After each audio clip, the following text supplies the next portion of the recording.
পেইন্টিংয়ে varnish যেন ম্যাজিকের মতো কাজ করে। পেইন্টিং পুরোপুরি শুকানোর পর এর উপর ভার্নিশ ইউজ করলে পেইন্টিংয়ের রং ফুটে ওঠে। ধুলোবালি, ময়লা, পানি, ফাঙ্গাস থেকে পেইন্টিংকে রক্ষা করার জন্য পেইন্টিংয়ে ভার্নিশ করা অনেক গুরুত্বপূর্ণ। পেইন্টিংরা অনেক সময় দুশ্চিন্তায় থাকে, পেইন্টিং করার শেষে ফেড হয়ে যায়, তাদের জন্য খুব সুন্দর একটা সলিউশন হচ্ছে ভার্নিশ। বিশেষ করে অ্যাক্রিলিক পেইন্টিংয়ের জন্য আরও বেশি গুরুত্বপূর্ণ। বাজারে বিভিন্ন ধরনের ভার্নিশ পাওয়া যায়, পেইন্টিংয়ের জন্য আলাদা করে ভার্নিশ তৈরি করা হয়।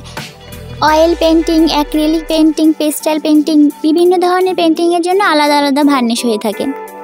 কোয়ালিটি অনুযায়ী ভার্নিশের বিভিন্ন ধরনের প্রাইস হয়ে থাকে, তবে স্প্রে ভার্নিশগুলো একটু বেশি ব্যয়বহুল হয়। আজকে আমি নিয়েছি মনমার্টের একটি ভার্নিশ।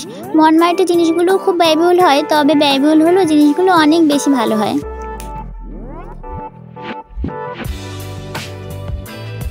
ফাইনালি ম্যাজিক আপনারা নিজেরাই চোখে দেখুন। আগে আমার পেইন্টিংয়ের কালারটা কেমন জানি একটু ফেড ছিল, ভার্নিশ করার পরে কি সুন্দর রংটা আরও বেশি ফুটে উঠেছে। ভিডিওটা শেষ পর্যন্ত দেখার জন্য অসংখ্য ধন্যবাদ, সাথেই থাকুন।